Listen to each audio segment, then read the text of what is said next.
Pak Nyun Sewu untuk Genuk Kemiri ini cerita sejarahnya tuh apa Pak, mungkin dulunya dari sejarah yang ngertos apa? Sejarah Genuk Kemiri itu diawali dari tahun 1292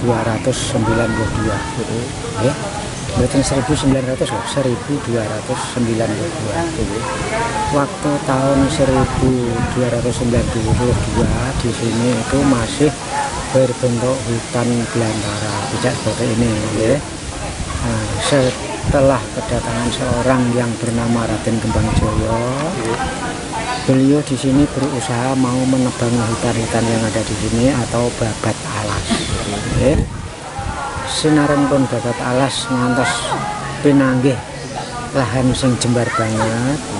Raden Kembangjoyo ngumpulaken wargane utawa wadyabayane diajak bareng-bareng mendirikan sebuah kadipaten atau kadipaten atau kerajaan. Nggih. Sebab zaman dulu niku mboten nanten istilah kabupaten, sing wonten kadipaten. Sareng pun yasa pun damel kadipaten, pun dadi pun di kelola pun sae, tapi dereng enten jenenge kadipaten niku wau. Jenenge apa durung iso ngarani. Nah, gandeng wekdal babat alas wonten mriki niku uga ditemokake utawi dipanggihake sebuah genuk. Genuk niku wau dirawat dua orang suami istri yang bernama Yai Cekong dengan Nyai Cekong. Nggih. Genuk niku wau dirawat digunakan kangge wadah oleh sajian dawet. Jadi Yai Cekong karo Nyai Cekong mau usahane teng mriki niku dodol dawet, genuk mau dienggo wadah. Nggih. Nek enten wong tuku dawet, nembe dicidhukake wonten genuk mau. Nggih. Nah, sareng pun ngoten gandeng salah sawijine dina Raden Kembangjoyo niku berjalan-jalan menemukan di sini ada segerombolan orang yang baru minum dawet. Ya. Tak lama kemudian Raden Kembangjoyo mandek atau berhenti wonten mriki, wasipun sing dalam arti takon karo Nyai Cekong mau. Oleh takon kaya ngene. Ki sana lagi ono apa iki sejatine kok ana wong akeh nek kene iki tak ngoten. Nah, sing Nyai Cekong menjawab, Raden menika mboten enten maksud sanes, namung sedaya piyayi niki ngunjuk dawet sing tak gawe. Lho, dawet nggih. Dawet kuwi sing mbok gawe bahane apa kabeh? Nggih. Nyai Cekong jawab malih, dawet niku kula damel bahane namung saking pati karo santen. Ngoten nggih.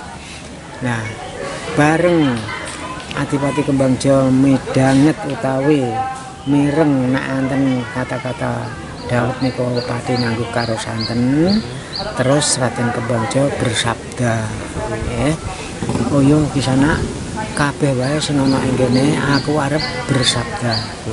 Dipirengake aku arep menehi jeneng kadipaten kene. Mbok menawa kadipaten iki besok bisa lestari, arep tak wenehi jeneng Kadipaten Pati Pesantenan. Nggih, sebab ana kata-kata pati karo santen, terus jenengake kadipaten kene Kadipaten Pati Pesantenan. Nggih. Ora suwe bareng jenengake Kadipaten Pati Pesantenan uga mirsani Nyai Cekong mau lagi arep ngumpulake bumbu masak. Ana salah sijine bumbu masak sing tiba, ditakonake uga, "Oh, di sana apa kuwi sing tiba?" Menika wau bumbu masak, Gusti, ngoten nggih.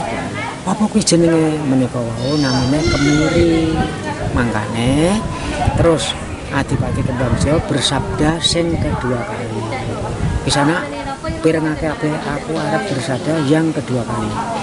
Mbok menawa ing sakjerone Kadipaten Pati Pesantenan kene besok ana salah sawijine desa arep tak wenehi jeneng Desa Kemiri. nganti saiki yo mangkane iku desa Kemiri yo Genuk Kemiri sebab Genuk iku manggone nang desa Kemiri mriki nggih. Nah, tapi desa Kemiri iki diganti jeneng nganggo desa Sarirejo. Sebab napa nalika tahun 6 sabare tahun 65 desa-desa kabeh niku wau diganti jenenge utawa ditambahi sing mburine nganggo jo. Dadi nek umpamane iso ditambah sing nganggo jo ditambah sing ora bisa diganti. Kaya Kemiri umpamane diganti Kemiri Jo ora mboten asae. Kemiri diganti Sarirejo. Nggih, kaya mriku ana desa namine Ngipik. Nek ditambah Ngipik Jo ora elek. Diganti Kutoarjo. Nggih, sebelah selatan ana desa jenenge Kegen. Nek Kegen kuwi ditambah Jo mosok Kegen Jo rak mboten didadekke desa Kalidoro. Nggih, nek Kemiri niki sedukuh Kemiri pancen kemis desa Sarirejo mboten dukuh. Desa Sarirejo. Dadi wiwit biyen nganti sakniki desa Kemiri ya desa Sarirejo. Nganti sakniki. Nggih. Terus niki Pak, sewu untuk gentong itu katanya sampai sekarang banyak orang yang datang untuk menyaksikan dan ada yang tahu ya mitos katanya. Nah, mitos di situ itu begini, yang datang semua orang datang itu kadang-kadang keluar dari situ itu bilang Mbah, sadereng mlebu ya, ada airnya Mbah, maaf dilihat sendiri saja. Nanti aku bilang ada, kalau tidak ada saya bilang ada, kalau tidak ada bilang tidak ada, kalau ada gimana begitu ya. Terus dilihat sendiri, disaksikan sendiri. Nah, keluar dari dalam situ bilang Mbah, airnya tadi itu saya melihat itu banyak sekali dan jernih sekali. Ada yang bilang gitu ya, ada yang bilang airnya itu muser-muser seperti itu Mbah, muser-muser itu ya. Ada yang bilang airnya itu seperti air mendidih, gula-gula gini juga ada. Jadi lain orang lain itu ada maksudnya.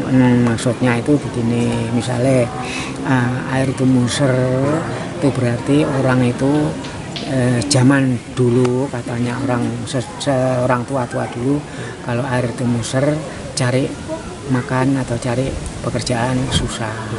Jadi dia itu sampai muter di mana-mana belum bisa mendapatkan kerjaan atau nafkah. Nah, kalau ada yang misalnya air itu dari bawah naik ke atas, itu orang itu membuktikan mau naik derajat atau pangkat. Nah, kalau air itu biasanya cuma sedikit tapi kok penuh, itu rezekinya orang itu berarti agung atau banyak begitu mitosnya itu di situ. Terus ngeten ya. Terus katanya dulu di sini ada kayak kadipaten, pusat pemerintahan. Iya. Itu ada Genuk ini berarti posisinya kayak di dalam kadipaten katanya. Iya, jadi ini begini, kadipatennya itu entah di sebelah mana saya tidak bisa mengatakan, soalnya kadipaten di sini dulu itu kan bekas hutan itu kan ada yang dataran rendah, ada yang dataran tinggi gitu ya. Mungkin menemukan dataran yang rendah tapi yang bisa ditempati kadipaten tadi. Nah, karena pada zaman dulu itu sewaktu-waktu Gunung Muria itu meletus, laharnya sampai di sini, jadi bisa menggenangi tanah-tanah yang curam di sini seperti ini. Terus selain ada Genuk juga ada pohon. Selain ada Genuk, ada pohon yang tidak ditebang untuk dibuat kenang-kenangan. Misalnya ada anak cucu yang mau tahu mana Mbah buktinya kalau dulu di sini tuh bekas hutan, kok pohon-pohon yang masih satu pohon beringin di belakang mobil itu pohon beringin itu dulu dua, yang satu di sini, yang satu di sini ya. Karena yang di sini tuh sudah terlalu tua, terus bisa mati, layu terus mati, sampai ditanami baru, itu tanaman baru sebelah mobil itu tanaman baru, tapi itu namanya bukan ringen tapi preh. Orang preh. Nah, ringen itu yang seperti itu. Yang seperti sudah masih hidup itu ringen lah. Ringen itu dulu karena dua ini dinamakan ringen kurung. Ringen kurung itu dulu dibuat pintu gerbang masuk kadipaten. Oh, gerbang masuk. Jadi misalnya ada orang dari kadipaten mana, misalnya dari kadipaten Bojonegoro misalnya, itu mau masuk kadipaten sini lewat di antara pohon beringin dua ini. Sampai sekarang Mbak, itu banyak orang datang ke sini sekedar mungkin untuk melihat bentuk, dan mungkin ada yang berjarah itu biasanya hari apa, mungkin ada hari-hari tertentu atau ya itu misalnya sekarang itu tidak seperti dulu. Dikatakan banyak ya banyak, dikatakan tidak ada ya tidak ada. Tapi kalau zaman dulu waktu saya masih kecil itu orang setiap hari, setiap malam Jumat, setiap 10 suro itu orang masuk berbondong-bondong. Tapi sekarang hari ke hari, misalnya seperti hari ini tadi ada orang masuk itu 6. Terus kemarin malam Jumat, kemarin kan Kemis itu ada orang masuk antara 8. Terus nanti hari berikutnya itu kadang ada, kadang tidak. Tidak salah kan, pas hari jadi Pati juga ada kirap dari sini, kirap ya. Itu. Kalau hari jadi Kota Pati itu kirapnya memang dari sini, yang dibawa dari sini itu pusokonya Adipati Pati Kembang Joyo yang namanya Kolok Tanigoro dengan keris rambut kintung dipajang.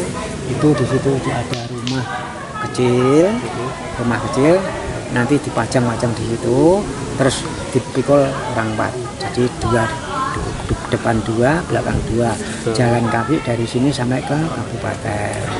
Nanti setelah sampai di kabupaten diserahkan ke bupatinya, baru barisan juga. Tapi di sini boleh dikatakan dulunya ibu kotanya Pati ya? Iya, jadi orang Pati dulu itu ibu kotanya memang dari sini.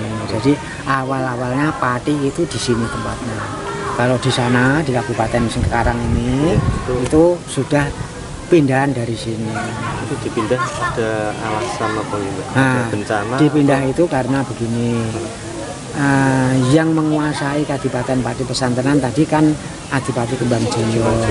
Karena Adipati Kembang Joyo itu sudah merasa tua, tidak mampu lagi ngurus kadipatennya, dilimpahkan jadi satu ke anaknya. Anaknya namanya Tombronegoro. Padahal Tombronegoro itu sudah punya pemerintahan sendiri di Kabupaten Kaburungan sana, ya yang sekarang itu. Maka dari itu dipengeti atau diperingati setiap 1 tahun sekali itu. Nah, 1 tahun sekali ya, itu cuman bupatinya mendatangkan semua dari kantor-kantor perwakilan berapa orang ngumpul di sini untuk menyaksikan makan bersama mecah tumpeng di pendopo. Tapi kalau setiap 5 tahun sekali itu ada boyongan. Gimana ya? Ya. Berarti juru kunci yang ke berapa? Nah, ini saya hitung dulu. Pertama itu orang dari Jeporo, kedua orang sini, ketiga orang Jeporo lagi, keempat orang dari sini, terus kelima orang dari sini, keenam ini 4 orang sekali masuk orang dari sini, jadi sudah 6 terus 7, 8, 9, 10, 11 saya. Yusuf berapa tahun usianya? Itu yen kula umure sak nembe 7 desa sakniki. Dados juru kunci sudah berapa? Dados juru kunci nembe diwiwiti tahun 2016 awal. Jadi saderenge nggih diganti-ganti.